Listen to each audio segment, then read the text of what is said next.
من دکتۆر مؤمن زەڵمی توێژەر و مامۆستای زانکۆ هەفتانە لەگەڵ هاوڕێیانم لە شرۆڤەکارانی نێودەوڵەتی و ناوخۆیی شرۆڤەی ئەو ڕوودا و پێشهاتانەکەی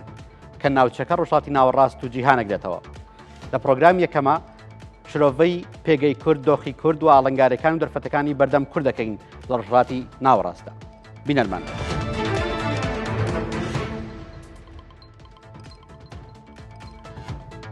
زۆر بەخێر بێن کاکتۆمێت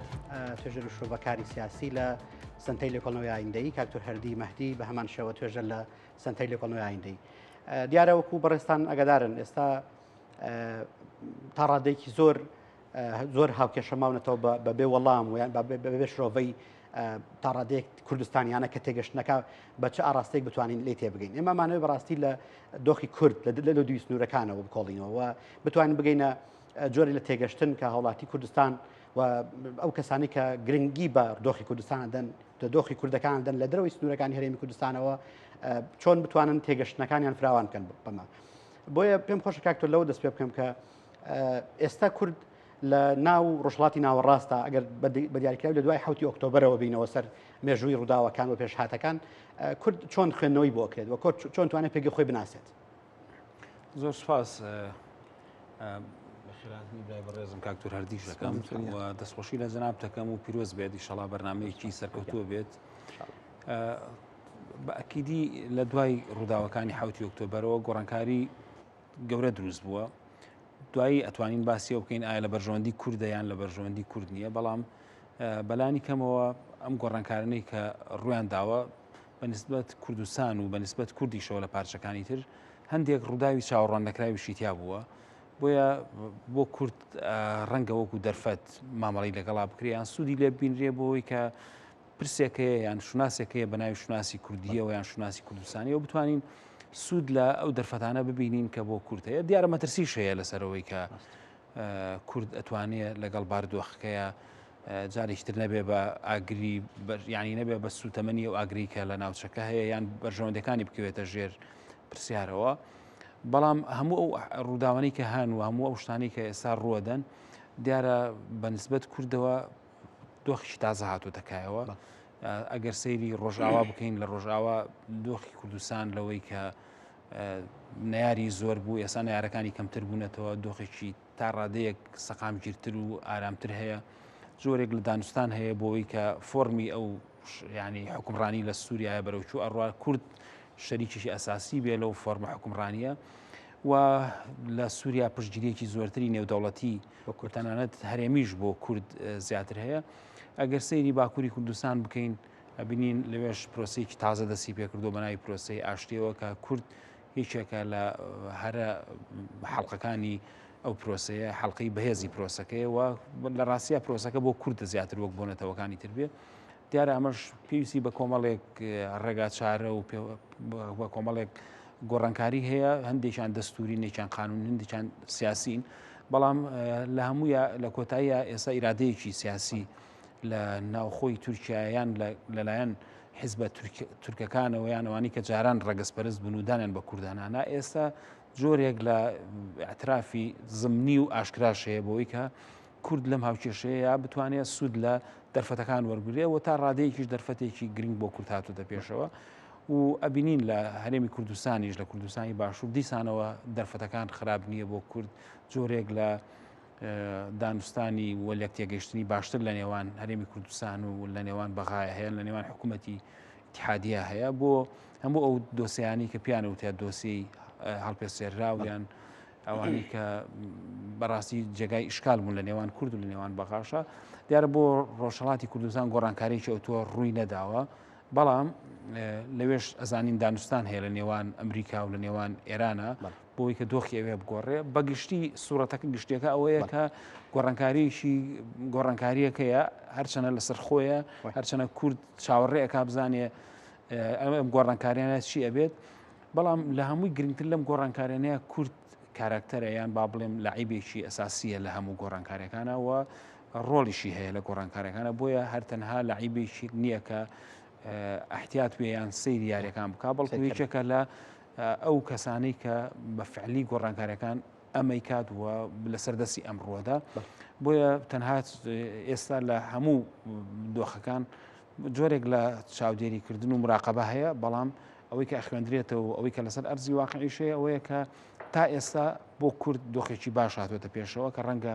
لە چەند ساڵێک پێش ئێستاوام دۆخە دروست نەبوو بێ. گرنگەوەیە ئەم دەرفەتانە باش بخوێنرێنەوە باش تەفسیر بکرێن و دۆستەکانمان زیاتر بکەین. کاکتۆر هەردی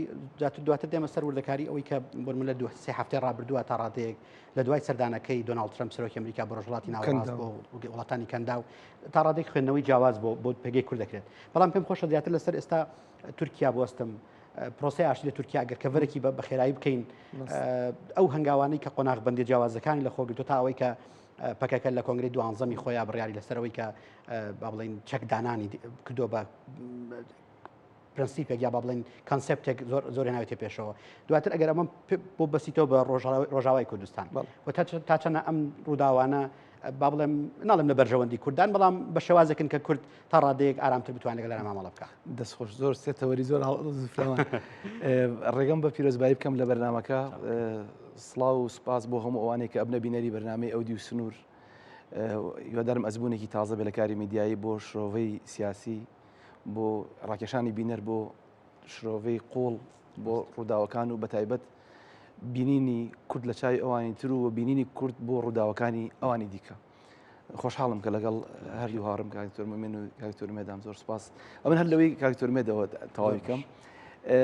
ئێمە لە 8 ساڵە لەمەوە بەرە خۆی سیاست کایەکی بزۆکە، زۆر جار کە ئێمەڵێن گۆڕانکاریتیایە، یعنی بە نسبەتی ئێمە و ینی جۆرە لە جۆرەکان هەستەکەین شتێک لە بواریاوە کە کورد یاری بکە لەم کایانە. لە 8 ساڵە لەمەوە بەرە ئێمە ترسی ئەومانە بوو ئەم هەرێمی کوردستانەش لەناوچی، یعنی هەر 3-4 ساڵ لەمەوە بەر مەترسی هەبوو کە هەرێمی کوردستان جۆرە لە جۆرەکان بچوو بکرێتەوە، دەسەڵاتەکانی بێکجاری نەمێننەوەوانە. وایە سەر شکر لە ڕووی واقعەوە دوای ڕووداوەکانی 7 ئۆکتۆبەر و بەتایبەتیش دوای ڕووداوەکانی ناوخۆی سووریا بینی ئێستا هەرێمی یەکەممان تا ڕادەیەک بەهۆی ملیانەکانی ناوخۆی عێراقەوە جێگیر بووە و هەرێمی دووەممان وەکو دیفاکتۆ جێگیر بووە، لانی کەم وەکو 92-93ەکانی هەرێمی کوردستانی لاتەوە کە بریتە لە هەرێمی ڕۆژئاوا و لەسەر شەڕمان لەسەر مافە کللتوریەکانمان لە هەرێمی سێم، یعنی هەرێمی دوم تەواو بوو لەسەر هەرێم کە بریتە لە باکووری کوردستان کە دەقیق پرسیارەکەی تۆ لەو شوێنەوە دەسی پێ کرد.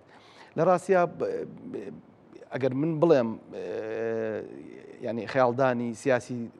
تورکەکان گۆڕانێکی ڕێشەی کللتوری پەروەردەی بەسەرا هاتووە، ڕەوەتە جۆرە لە جۆرەکان خۆم بخەڵەتێنم. بەڵام دیوێکی تریشی هەیە کە ئەوژەوەی سیاسی دەوڵەتی تورکیا لەم ناوچەیە جۆرە لە جۆرەکان زیرەکێکی زیاتریان هەیە لە ڕووی دووربوونی و استراتیژەوە لەبەر خاتری ئەو هەڕەشانەی کە لەسەریانە هەموو گۆڕانکارانی کە لە سووریا یاخود ئەوەی کە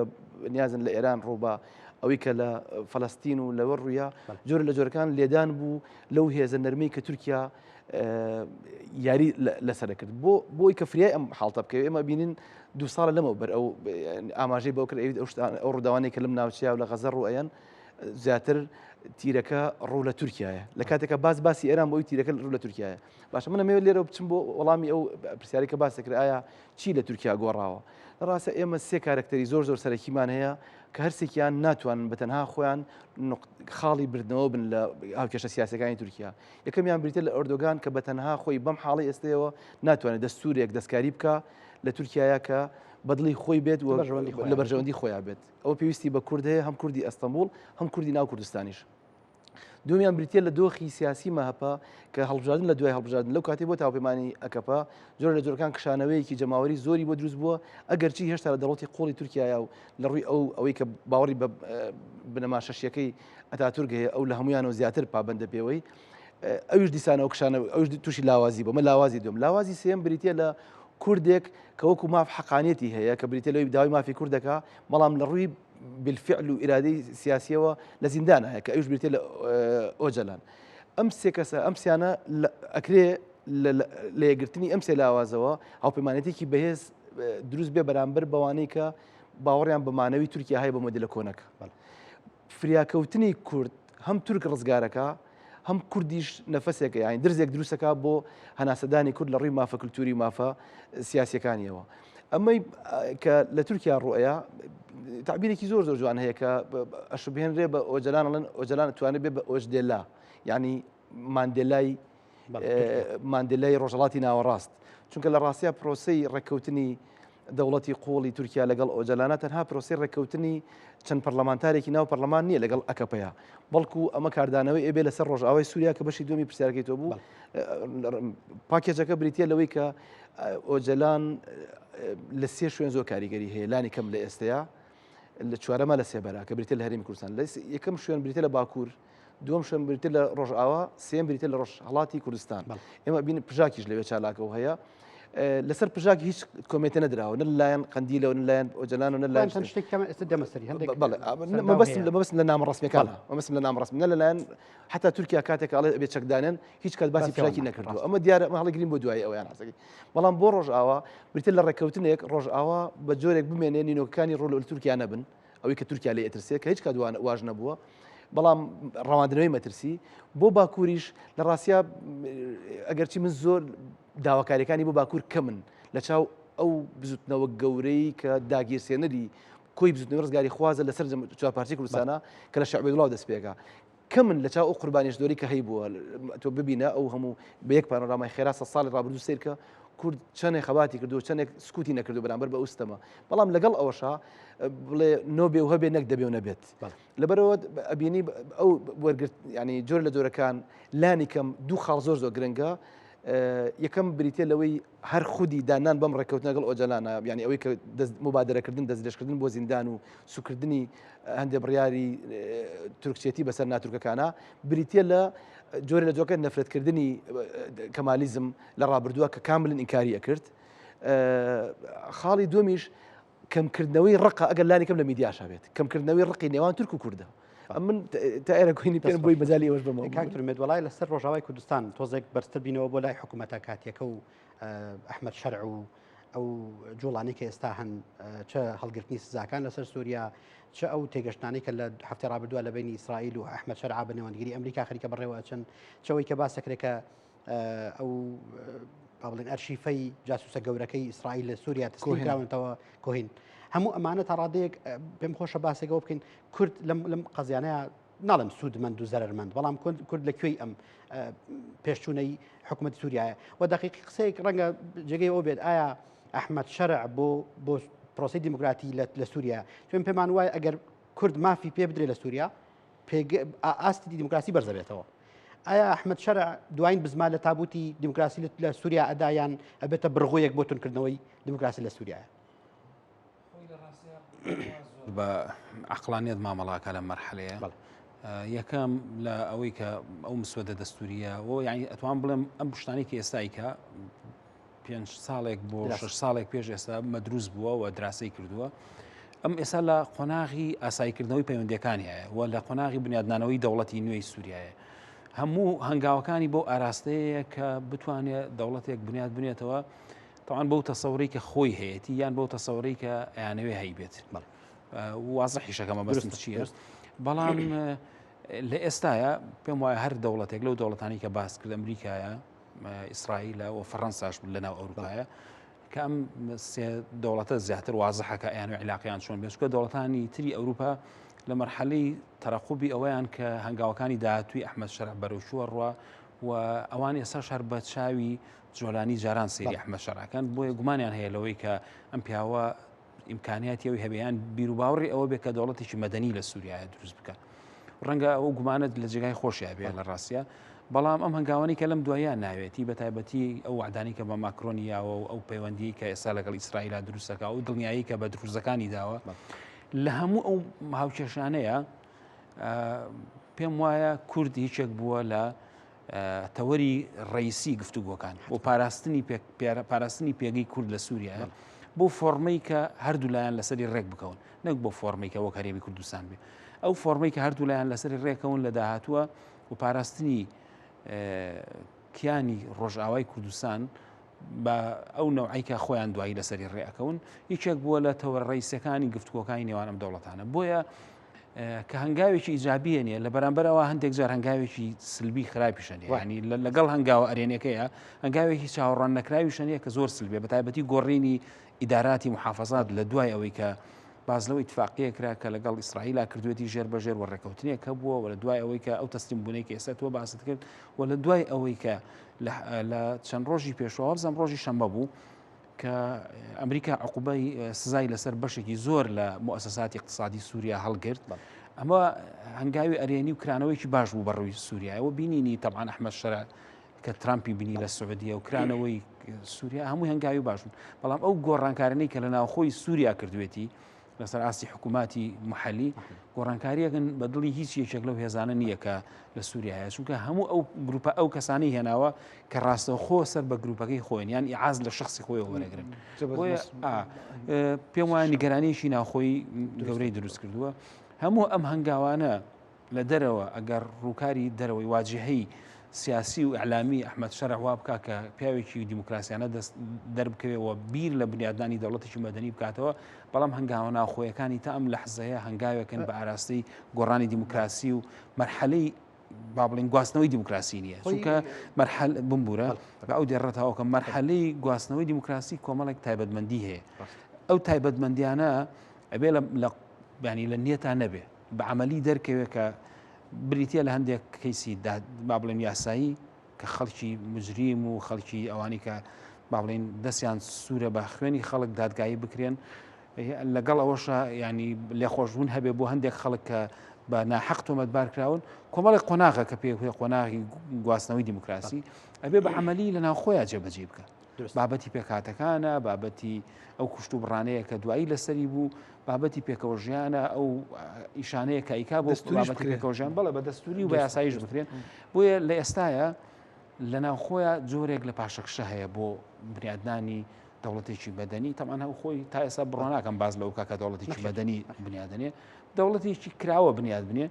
و بەڵام لە دەرەوە ئەو کرانەوەی کە تا ئێستا هەیە بە پێم وایە خاڵی ئیجابیە و دەستکەوتێکی باشە بۆ ئەحمەد شەرع کاکتۆر هەر ئضافەیەک بۆ ئەو جەنابەت ئەو شرۆڤەی جەنابەت خۆی جەنابەت دەزانی لە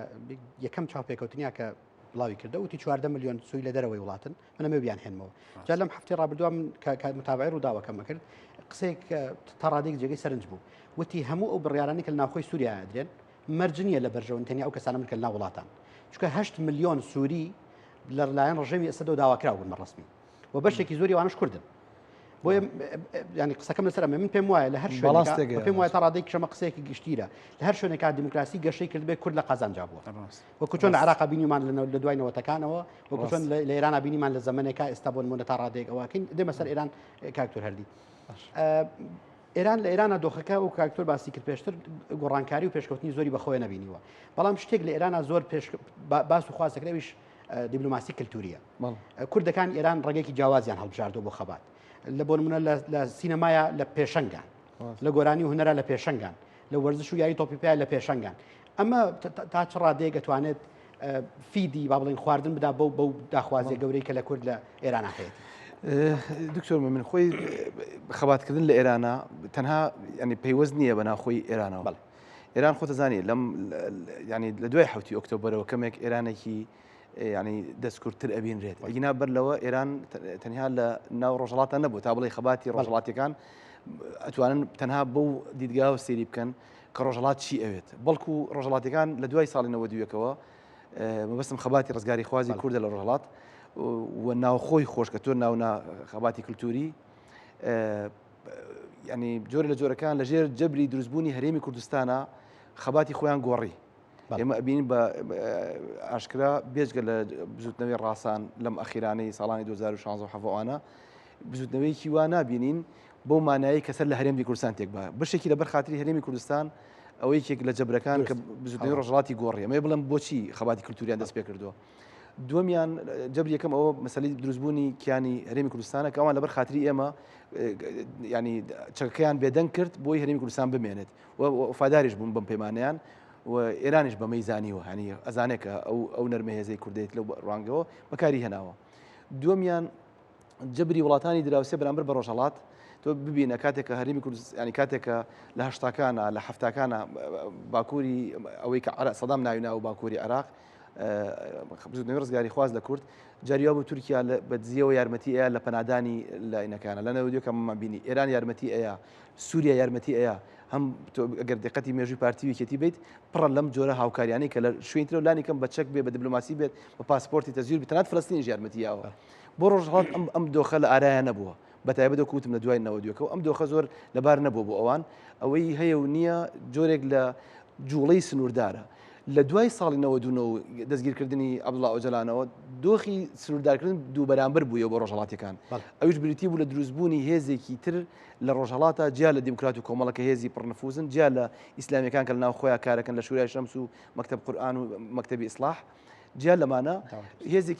پژاکیش دروست بوو بە دروستبوونی پژاک هەر کاتێ پەیوەندی قەندیل و تاران پەیوەندیان خۆش بوو بێت دیسانەوە دۆخی ڕۆژهەڵاتەکان ئەوەی کە ناوی بزنەوەی ڕزگاری خوازی چەکدارە جاریتر سنووردار ئەبوویەوە سنوورداریش بوو هەموو ئەم جەبرانی کە بەسەر ڕۆژهەڵاتەکان بیران لە ساڵانی دوای 2000 بیران لە جۆرە لە خەباتی تر کردەوە ئەوش بریتی بوو لە خەباتی کللتوری خەباتی کللتوری ینی بۆ ئەوەی کە لی تێبگەین هیچ کات نابێ ئێمە بە چاوی داواکاری هەرێمی کوردستانەوە بۆ کەرکووک یا داواکاری هەرێمی کوردستانەوە بۆ هەولێر یا دەستوری بوونی خۆمان لە دەستوری عێراقا نای بەم چاوە سەیری ڕۆژهەڵاتی کوردستان یاخود باکوور هەتا نابێ سەیری ڕۆژئاواش بکەین هیچ کات ئێمە ناتوانین تەبەنی ئەوە ئەبێ بزانین خۆیان چی ئەڵێن لە ڕاستیە کاتی خۆی قاسملۆ دکتۆر قاسملۆ ئەویت ئەگەر تەنها قەڵەمەکەم لە ستونێکە لە ڕۆژنامەیەکی تارانە ئازادکەن ئامادەی گفتوگۆم ینی ئەم قسەیە ئامۆژگاری کاک مەسعود مام جەلالی شەکر ئێوەش ئەگەر گفتوگۆ ئەکرێ لەگەڵ بەغدایە بڕۆن بیکەن و مهندسی گفتوگۆی 1984 بەشێکی زۆری یەکێک لە ئەندازیارەکانی بریتی لە دکتۆر قاسملۆ ئەجا بینە ئەم دیدگایە ئەگەر خۆی لە تارانە دەستی بۆ درێژکن و هەر خۆی قوربانی دەستی ئەم ینی دیبلۆماسی کللتوری بریتە لە چی کاتێککە داوای گفتوگۆیان کردەوە بیکەیت کاتێککە مەجال دروست بوو خەباتی کللتوری بۆ زمان بکەیت بۆ شوناس بکەیت بۆ شتێکی تر بکەیت ئەمەی کرد و خۆی قوربانی ئەم حاڵەتە بوو لەسەر مێزی گفتوگۆ شەید کرا بۆیە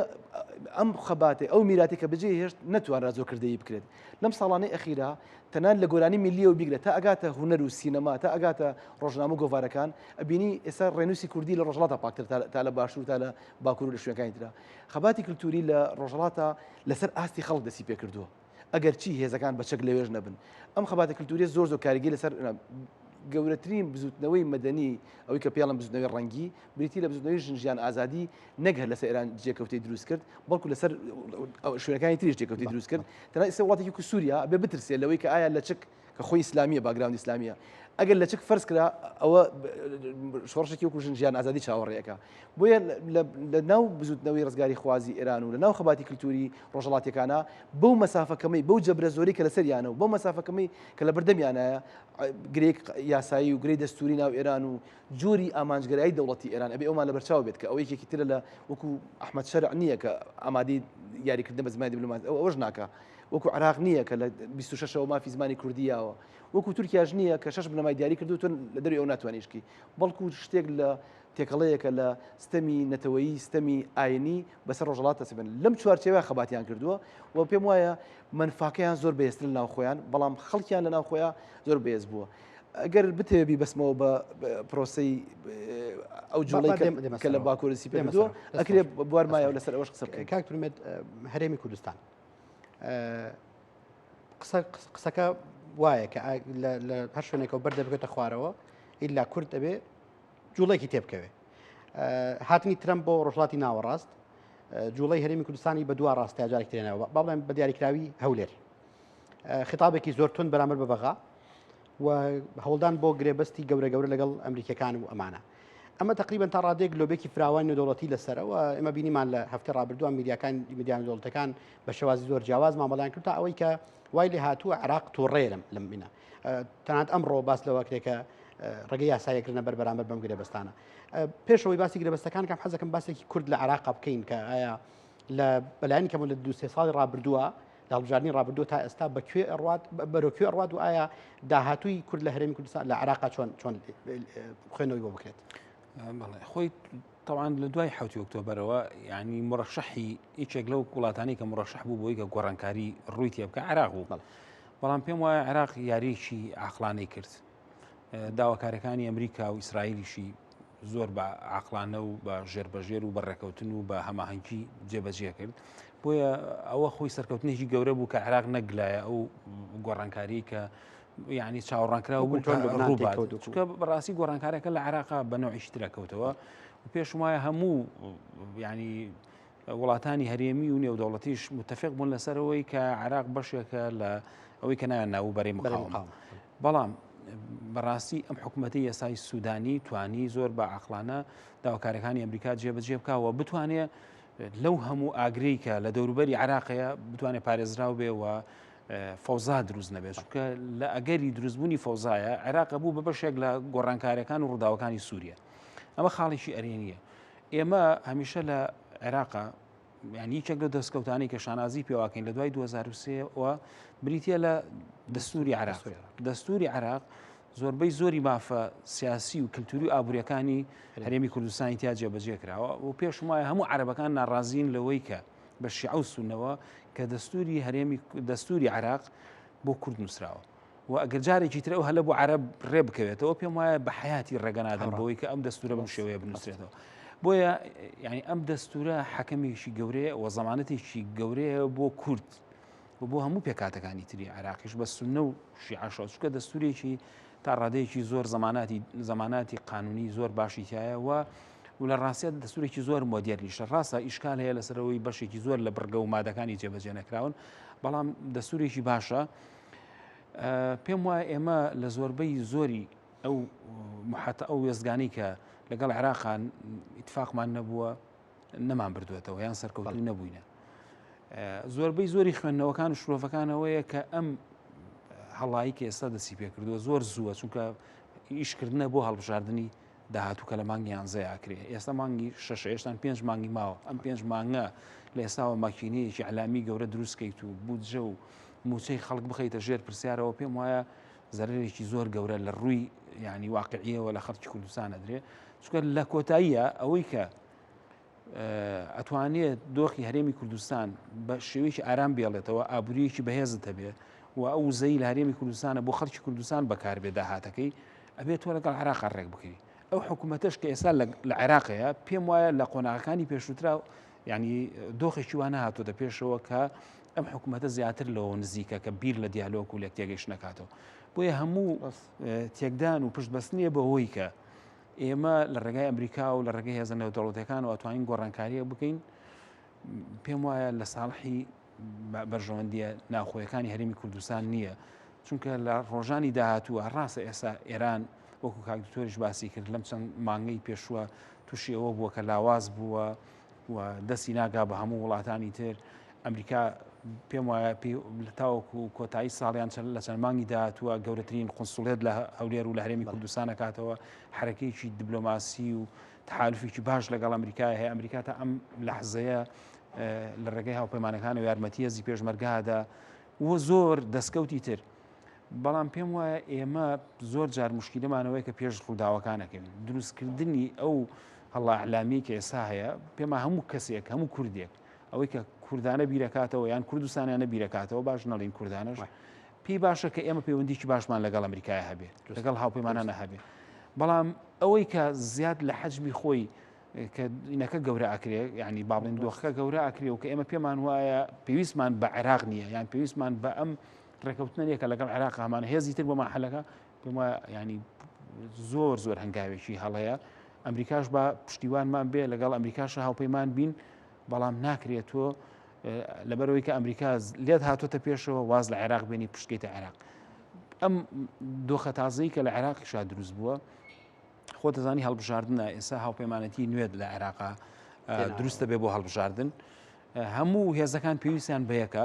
هەموو هێزەکانیش پێویستیان بۆ یەکە کەرەسەی کەمپینی هەڵبژاردنیان پێبێ ڕەنگە ئەمەی شێک بێ لەو کەرەسانەی کە بۆ کەمپینەکە بەکارهێنرێ بەڵام ئێستا کوردستان پێویستی بە جێگیری و ئارامی هەیە زیاتر لەوەی کە پێویستی بەوە هەبێ کە ئێمە پیاکەڵبژان و ناکۆشی زیاتر قوڵ بکەینەوە ئێمە گەیشتونێتە دۆخێکی باش لە ئارامی و لە لێکتێگەیشتن پێم وایە قوڵکردنەوەی کێشەکان لە بەرژەوەندی ئێمە نییە کاکتۆر تۆزتر دیسان دوورەکەومەوە بۆ کورد لە ئەوروپا ینی ئێمە هەمیشە تا ڕادەیەک با بڵێن ئەگە بە دیارکای باسی ئەمریکا بکەم لە ئەمریکا لۆبیەکی باش بۆ کورد هەبوو لە ڕابردووە بەپێی بڕگە جیاوازەکانی کورد با بڵێن بەپێی داواکای جیاوازەکانی کورد و لە شەڕی داعشا ئەم لۆبیە زۆر باشکاری کرد و توانین تا ڕادەی پشتیوانێکی زۆر باشی دەوڵەتی بۆ هێزی پێشمەرگی کوردستان بەدەستبێنێ. ئەم لۆبیەی کورد لە دەرەوە لە ئەمریکا لە ئەوروپا چەندە ئەتوانێت لە ئێستای کوردیا لە ئێستای کوردستانە قازانج بە پێگەی کورد بە شێوازە گشتەکەی لە هەر چوار پارچەی کوردستانە بگەێنێ و بە دیاریکراوی لە هەرێمی کوردستان. کورد لە دیاسپۆرا ینی کوردی تاراوگە ئەتوانێت هەم دەرد بێ هەم دەرمان بێ بۆ پرسی کورد. منی بە یەک نمونەی مێژووی بێنەوە ساڵی 1992 من ڕاپەڕینمان کرد و کەرکووکیشمان بە باشوورەوە هەمومان ڕزگار کردوانە، بەڵام ئەبینی لە پرسێکی سیاسی و هەڵگەڕانەوەیەکی سیاسیە حکوومەتی عراقی هەم جنوبی گرتەوە هەم گەڕایەوە بەرەو باکوور. ئەگەر تۆزە ورتر سێری ئەو ڕداوە بکەین شتکە ناوی کۆڕەوە لە 28 مانگۆ دەست پێکات و دواییترەوە کە ڕۆژتە دوات ینی هەفتەی دو هەفتەی خایاند. هێزی نەرمی کورد بە بێچەک زۆر کاریگەرتر بووە لە هێزی چەکداری کورد. ئەمە هیچ کەمکردنەوەی چەک نییە، چەک هەمیشە ئەبێ هەبێت و پێویستیشمان پێێتی. قسە لەمە نییە، قسە لەوەی ئایا هێزی نەرمی کورد کە تاراوگە بەشێکە لە هێزە نەرمەکەی چی لێ بکەین. کۆڕە و هەم تاراوگە ڕۆڵی تاراوگە زۆر زۆر گەورە بوو، هەم ئەوەی کە کوردەکان ملیۆنێک بەرەو ئێران و ملیۆنیوێک بەرەو تورکیا ڕۆشتن نمایشی کرد کە ئێمە نامانێ و چێژی ئازادیمان کردووە وڵاتێک ئازادیتیانە بێن ناتوانین بڕێن تەنها ئەم دیسکۆرسەمان نەبوو، ئەم پارادایمە ئیشی کرد. و کوردانی تاراوگە من بە ئەرشیفێکی زۆرە گوزەرم کردەوە لەم ئەخیرانە بە چیان کردووە بۆ کۆڕە و لەم ساڵان ینی بۆ هەر بۆ هەرێمی کوردستان لە تا ساڵی 1992 وای کرد کە فەڕەنسا بەریتانیا پرۆژه یاسا پێشکەشی ئەنجومەنی ئاسایش بکەن و خۆپیشاندانەکانی کورد لە ئەوروپا لە ئەمریکا زۆر ڕۆڵی گەورەی بینی و پارتیوێکی دیش لەو کاتەیە و بەرەی کوردستانی پشتیوانێکی زۆری ئەم پرسەی کرد. باش ئەمە ئەزمونێکی سەرکەوتووە دکتۆر مومین، ئەزمونێکی زۆر زۆر باش بوو و بینیمان تورکیا و ئێران سێم و چوارەم وڵات بوون کە چوونە پشتگیریان لەو بڕیاریە کرد کە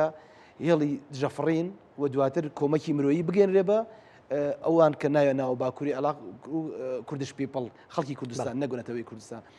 باش ئەمە وای کرد کە ئێمە ئەم هەرێمە وردە وردە بەرەو دیفاکتۆ بوون بڕوە. بۆچی ئەوان دیفاعیان لەمە کرد؟ زۆر زۆر گرنگە لە مێزە دەرمەتێ بگەین. ئەوان بیریان لەوە کردەوە ئەگەر بێت و کوردی ئازادبووی باشوور ملیۆنێکی لە ئێران بگاتە ناوچەی سنە و کرماشان بەوانش ئەڵێن ئێمە ئازاد بوون ئێوەش خۆتان ئازادکەن. ئەوان ترسان لەمە بۆ باکووریش بە هەمان شێوە. بۆیە بیرکردنەوەی استراتیژی ئێران و تورکیا بە مەسلحەتی براوەبراوی کورد فارس بیریان کردەوە ئەم دیفاکتۆیە دروست بوو. بۆی ئەمە ئەکری ئەزمونێک بێ تاراوگە ئەم پشتیوانیە کرد، دنیای چالاکییان کرد لەناو شەقامەکان ئەویشانیان کرد. تاراوگەی ئێستا لە کوردستان ئەبێ زۆر زۆریا بن. گاکتۆرمە دەست سەر شتێکی زۆر زۆر گرنگ. دەوڵەتی ئیسرائیل تا 1948 کە دروست بوو هیچ پێگەیەکی ڕسمی و هیچ ڕێکخراوێکیان نەیەوت دەوڵەت دروستەکەم لە فەلەستینە، هەتا دروستیان کرد. شعار زۆر لێدان بەوەی کە من پێویستم بە وڵاتێک نییە یاخود ئێمە گەورەتر لەوە ئەبێ بە نەرمی ئیشی تیا بکەین تەنها لە نەتیجەکەی ئەعلان ئیتیا بکرێت. ئێمە هیچ کوردێک نییە پێویستی بەوە نەبێکە پن بە پنتی کوردستان بە قەرەباخیشەوە ینی ئازادی تەواو وەرگێت. ئەمە قسەیتیان نییە. بۆیە تاراوگە ئەبێ زۆر زۆر حەکیمانە لەم بابەتە ماڵەت تا ئێستا ئیشی باشیان کرد وەکو تۆوتێ لە مەسەلەی داعشە، بەڵام لە هەندێک بواریترا پێویست ناکا بوروژێنێ. من ئەمەکەم بە کۆتا کۆمنتم لەم بارەیەوە ئێمە پرسی کورد بەر لەوەی پرسێکی نەدەوڵەتی بێت دکتۆرمیم بەر لەوەی پرسێکی هەرێمایەتیە ئێمە دابەش بووین بەسەر چوار وڵاتە کە داگیریان کردوین وانە بۆیە ئەبێ مەخرەجێکمان هەبێ بۆ گەیشتن بە دەرەوەی ئەم هەرێمایەتیە. لە ئێستایا وەکو کاکتۆر وتی عێراق، ئێمە لە عێراقا هەموو پێکهاتەی عێراق عەرەبەکانیان بە شیعە و سونەوە یەک جۆر بیر ناکەنەوە لە کورد، بەڵام لە تورکیا وانە، لە ئێران وانە، لە سووریا جوانە. عراقیەکان بە یەک جۆر سەیری باکووری سەیری باشووری کوردستان سەیری هەرێمی کوردستان ناکەن. مەجای تایە ئێمە لەگەڵ لایەکیانە ڕێککەوین بۆی مافی خۆمان پارێزین. ئەو ناکۆکەی کە هەیەە بەخێر بۆ ئێمە گەشتەوە و ئێمە ئێستا پایتەختی عێراق من عراقچی نیم، بەڵام لە ئێستەیە منفەزی عێراق ئەهوەنترین منفەزە کە ئێمە تەحالف لەگەڵ زەعیفێکا بکەین بۆی بەرامبەر بەهێزێ بۆستینەوە. کوردی تاراوگە ئەبێ بەم مەسیرەیە ئیشکا بەم مەسیرەیە ئیشکا کە هەرێمی کوردستان لە دەست نین، هەرێمی ڕۆژئاوا جێگیرکەین، مافی کردو لە باکوور دەستخین بۆی بتوانین سێ بە یەک پشتیوانی لە ڕۆژهەڵات بکەین. باشە دەستەکان خۆشگاخۆ کاکتۆر لەسەر ئەو باسی پێگەی کورد لە تاراوگە و کورد لە تاراوگەیە چیەکە بۆ کورد بۆ هەرێمی کوردستان بە دیاریکراوی بۆ پارچەکانی کوردستان وابزانم ئەزمونێکی زۆر خۆشمان لەگەڵ ڕفراندۆمان نەبوو و بە کوردەکانیش تا ڕادەیە کەوتنە ناو دۆخەکە و کورد تاراوگەم بەستم لە ئەوروپا لە ئەمریکا لەو لۆبیانی کە بەکارە هاتن تەنانەت لەو پەرلەمانتار و مهینەخانشینانشی کە بەشێک بوون لە پرۆسەکە. ئەگەر جارێکی تر سەرنجی ئەمە بدەینەوە کورد لە پێشهاتە تازەکان ڕۆژهاتی ناوەڕاستە لە تاروگە ئەتوانێت چی بۆ هەرێمی کوردستان بکە؟ وەڵاهی خۆی بەڕاستی من بڕوان بەوە هەیە کە ئێمە خەباتکردن بۆ بەهێزکردنی پێگەی کورد و پێگەی هەرێمی کوردستان بە تایبەتی یعنی لە هەر شوێنێک بێت بۆ ئێمە پاڵپشتێکی گەورەیە و یاتوان بڵێم قەڵایەکی گەورەشە. ئێستا بەڕاستی دۆخی ینی دیاسپۆرا و کورد و جالەی کوردی لە هەموو وڵاتانی دنیا زۆر جیاوازترە لە ئەوەی کە جاران هەبووە. ینی ئێستا مەسەن ئێمە ژمارەیەکی زۆر کوردمان لە ئەڵمانیا هەیە، لە بەریتانیا هەیە، لە سوید و ئەسکەندەنافیا هەیە. هەموو ئەمانە لە ئەخیرە ئەچێتە ناوەی کە ئێمە لە ئەوروپا دۆستێکی زۆرمان ئێستا لە ینی با بڵێن لە پێگەکانی دەسەڵاتە، لە پەرلەمان، لە حکوومەت خەڵکێکەیە ینی ئەگەر کوردیش نەبێ وەکو کورد بیرەکاتەوە یان بۆ کورد بیرەکاتەوە. ئەتوانین لە هەموو ئەو وێزگانە بەکاربێنین بۆ بەرژەوەندی و پاڵپشتی کورد. بەڵام چاوەڕێ ئەوە کەین کە هەموو شتێکەوان ئەتوانن بیکەن پێم وایە ئەوە جۆرێک لە خەیاڵ پڵاویە و ئەمە ئەوەشمان لەبیر نەچێت پشتگیری خەباتی کوردستان لە هەموو پارچەکان لە ئەوروپاوە ئەمەتوانی وانە بیکەین و حیزبەکان هەمووی لە دەرەوەی هەرێمی کوردستان ینی ئەگەر ئەلانیشیان نەکرد بێ لەوێ پاڵپشتیان بۆ کراوە چونکە لەوێ پێگەیەکی ئارام هەیە بۆی کە تۆ بتانی جۆرێک لە سربەیەکەوەنان دروستکەی و تەنزیمەکان و ئۆرگانەکان هەمووی لەوێ دروست کراوەتەوە و سەر لە نوێ هاتوۆتەوە کوردستان. بۆ ئێستا تاوان دۆخەکە گۆڕاوە بەڵام ئێستا ئەو نەوعی خەباتکردن و نەوعی فشارکردن و نەوعی لۆبیکردن هەمویان ئەتوان بڵێم لە بەرژەوەندی کورد ئەبێ بەوەی کە لە کاتی ڕفراندۆمی شارڕوویدا. بەڵام زۆر نیانتوانیوە نەتیجە بگۆڕن لە کوردستان، نیانتوانین نەتیجە بگۆڕن لە باکوور لە ڕۆژئاوە چونکە ئەوەی کە نەتیجەکانە گۆڕێ ینی لە ناو وڵاتەکە خۆیەتی ئەوانی تر پشتگیریە پاڵپشتیە هەر جۆرێک لە جۆرەکان ناوی ئەنی. بەڵام توانیمانە ئێستا دەنگی کورد و پێگەی کورد لە هەموو پەرلەماناتی دنیاە زۆر گەورەتر ئەبیسترێ زۆر بە باشی لێک تێگەشتن هەیە ینی تێگەشتن بۆ کورد زۆر لە جاران زیاترە ئەگەر بخوێنیتەوە ئەگات لە سەحافە بێ لەبەر ئەوەشە کە دنیا بۆ خۆی گۆڕاوە ئێستا هەموو حەدەسەکان زیاتر لە جاران گویان لێگیری ئەگەر ئەو حەدەسەی لە 1970 لە هەڵەبجە ڕوویدا ئەگەر ئێستا ڕوبعێکیەوەش ڕووی بدایە ڕەنگە دنیا بەسەر ینی شتێکی تر ڕوێدا وانە بەڵام زۆر درەنگ جاران حەدەسەکانەگەیشت بۆ کورد هەموو پشتگیریەک هەر کەسێ بیکە باشە. بەڵام گرنگەوەی ئێمە وەکو هەرێمی کوردستان پێم وایە جۆرێک هەموو حیزبەکان بیریان لەوە کردوێتەوە جۆرێک لە فۆرمەڵە بوون و جۆرێک لە تایپێکی تازە لە ڕێخستنەوە لە ئەوروپا دروستکەنەوە بە شێوەیەک بێکە هەم ئەوان ئێمە نوێنەراتی هەیە وەشمان بیر نەچێت نوێنەراتی حکوومەتی هەرێممان هەیە لە ئەگەر باسی هەرێمی کوردستان کەین لە زۆربەی زۆری وڵاتەکان و لەگەڵ ئەوەشە کۆمەڵێک با بڵێم پێگەی ترمان هەیە منبەری ترمان هەیە کە ئەوانش نوێنەراتی کوردەکەن لە ڕێکخرا و لە منەظەمات لە پەرلەماناتی دنیا ئێستا زۆربەی زۆری پەرلەمانەکان حتا لە حکوومەتە لۆکاڵەکانی وڵاتانە کورد لەو پێگانەشە هەیە بۆیە ئەمانە هەمووی کۆمەک بە پێگەی هەرێمی کوردستان و بە کوردستان و بە شوناسی کوردیەکە ئەبێ ئیشکەین لەسەر بەڕاستی ئەم پێگانە ئیشکەن لەسەر هەموو ئیتفاقیانەی کە دژ بە کورد کراوە ئیشکەن لەسەر هەموو ئەو زوڵمانی کە مەسەلەن ئێمە محکەمەی لا هایمان هەیە دەیان زوڵم لە کورد کراوە کە ئێمە خەڵکی دیاسپۆرا ئەتوانێت لە ڕێگەی ئەو پێگە نێودەوڵەتیانەوە بتوانێت شکات بکە بتوانێت دەوڵەتان بێنێتە سەرخەت بۆی کە دەوڵەتان یانی تەرەفی سێم شکات لە عێراق بکە مەسەن زۆر کەیسەیە ئەتوانرێت بزوڵێنرێ بەڵام بەگشتی ئەتوانن خزمەت بە دۆسەی کوردی بکەن لە وێستگەی جیاواز کاکتۆر باسی ڕۆژهەڵاتی ناوەڕاستەکەین و جارێکی تر ئێمە گەر تۆزە کورد لە خەم دەرکەین ینی کورد بکەین بە خاوەن ڕۆژهەڵاتی ناوەڕاست یارایی ئەمەی تایەکە با بڵێن توانای کورد بگاتە ئاستێکە بۆ منە کاراکتەرێکی کاکتۆر سەرتا باسی کاکتەرێکی سەرەکیسی یاریکەرێکی سەرەکی با بڵێن گەمە تازەکانە کورد ئەتوانێت لە دۆزینەوە ڕێگە چارەیەک بۆ کێشە و ئاریشەکانی ڕۆژهەڵاتی ناوەڕاستە چی بکە ینی بۆ نمونە گەر بە دیاریکراوی باسی کەم قسە هەبوو بۆ منە لە بینی لەسەر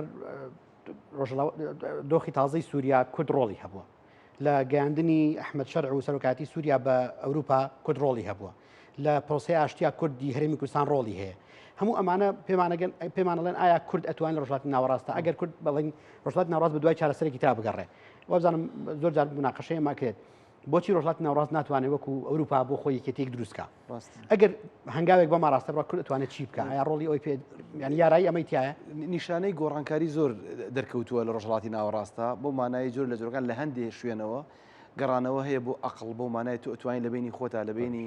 ئەوەی یا من براوەم یا تۆ براوە بگۆڕێ بۆ ئەوەی کە ئایا ئەکرێ هەردووکمان براوە بین من ناڵم ئەمە بۆتە استراتیژ بەلانی کەم بۆتە پرسیار ئێستا بۆتە پرسیار لە تورکیا ئێستا پرسیارە لە سووریا پرسیارە ئەگەر بە ئەقلی تورکی و ئێرانی و ینی عربی شۆڤێنی بواە ئەبواە خێرا پەلامە یەکەم شەڕ لە سووریا سەریاڵاوەیە پێش دروزەکان وایە کورد و عەرب وایە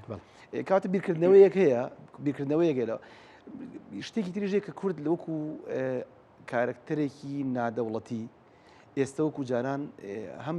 بێکەس نییە بەو ڕوت و قوتی کە لە حەفتاکانە هەبوو هەم بێپارە نییە بۆ پێپارەیە کە لە لیبیاوە خێری دەست ئەگەشت و 5 دەست و 6 دەست سپی ئەکرایەوە ئەتوانێت ئەم جۆرە هەم هێزە نەرمەکەی لە وڵاتانی ئەوروپی بەکاری بێنێت ئەوەی کە ناومان کوردانی تاراوگە هەم بژانەوەی تاراوگەی پایتەختە سەردەستەکانیش دیسان بژانەوەی تیا ڕوویاوە تۆ ببینێ ئێستا زیاد لە ملیۆنێک کورد لە تارانە هەیە ئەمانە ئەتوانن دەنگ بگۆڕن لە ئەستەمبول 2 ملیۆن کورد هەیە لەناو سووریاش بەماشێ شتێکی ترێک کە گۆڕانکاری ڕوویاوە جاران لە کەنداوە بیر لەوە کردەوە تیرۆری هەناردی دەرەوە کرد هێمنی بۆ خۆی ئەکڕی ئێستا بە پێچەوانەوە محەممەد بن سلمان پێچەوانی 2012 وانە کە سپۆنسەری جەبهەت النوسرە و سپۆنسەری هەموو گروپی تروریستانەی کە لە لیبیا بوون لە سعودیا بوون لە یەمەن بوون لەکوێ بوون ئێستا پێچەوانە بیرەکاتەوە ئەڵێ ئێمە کەندا ئەوکەینە ڕۆژهڵات ئەکەینە ئەوروپای ڕۆژهڵاتی ناوەڕاست ئەمە خۆی ئەگەر چی شعاریش بێت بەڵام هەر بە ڕەفتاریە کە بەرامبەر بە ئێران گۆڕاوە ئەکرێ بەرامبەر بە کوردیش دیسانەوە بێ بۆ ئێم باوەڕم وایە کورد بەم ئەگەر تێبگا لەم یاریانەوە بەتایبەت تێگەیشتنی پارتی وێکێتی بۆ باشووری کوردستان بۆ هەرێمی کوردستان زۆر گرنگە یاریکی براوە پێکەوە دروستکەن ینی یاری براگەورە براوچووکی نەمێنێت بۆ شێوەیە ئەتوانین هەم باکوور پشتیوانی باکوور بین هەم بۆ هەرێمی کوردستانیش ینی مانەوەمان مسۆگەرکەین خۆش کاکتۆرمێت کاتەکە زۆر کەمەوە هەر بە خێرایی مێجارێکی تر سەری ڕۆژهڵاتی ناوەڕاست بکەینەوە گەر سەرنجێکی خێراترت هەبێت لەسەرەوەی کە کورد دەتوانێت چی بکە بە ڕۆژهڵاتی ناوەڕاست یان لە دەرەوەی بەژەوەندی خۆی لە دوای ئەم سەردانی کە ترامپ کردی بۆ باڵێن کەنداو مەترسیی تازە سەری هەڵداوە نیگەرانی مەسەن بەلانی کەمەوە چین و ڕووسیای لێ دروست بووە ئەویش شتێکە بەناوی گۆڵدن مودەوە ئەمە دەستەواژەیەکی تازەیە لە سیاسی نێودەوڵەتی و ئیبداعێکی تازەی ترامپە بۆ بەهێزکردنی سیستەمی بەرگری ئاسمانی ئەم نیگەرانیە تەمان بە پشت بەستن بە زەکای ئیستیناعی و بە پشت بەستن بە ئەوەی کە شەڕی ئێستا شەڕی درۆن و شەڕی پاراستنی فەزایە ئەم گۆڕانکاریە تازەیەش جۆرێکی تر لە ململانیە دروستەکاتەوە جۆرێکی تر لە هەڵکەوتەی هێز و جۆرێکی تر لە تەوازنی هێز ڕەنگە دروستکاتەوە پێم وایە ئەبێ ئێمە لەم پێشهاتە تازەیەش جارێکی تر ئاگاداری گۆڕانکاری و ڕووداوەکان بین بزانین کورد ئەتوانێت چی لەگەڵم گۆڕانکاریانەیە بکە بەلانی کەمەوە اختیارکردنی ئەوەی کە چێ نەیارتە و چێ لەگەڵتایە پێم وایە خۆیەک لایکردنەوە بۆ کورد لەمانەیە لە ساڵحی لە بەرژەوەندی کورد نییە چکە نازانین سیستەمی سیاسی دنیا بەرەو شو ئەڕوا بزەبت نازانی هێزەکان لە شووە ڕیزبەندەکان ئەگۆڕێ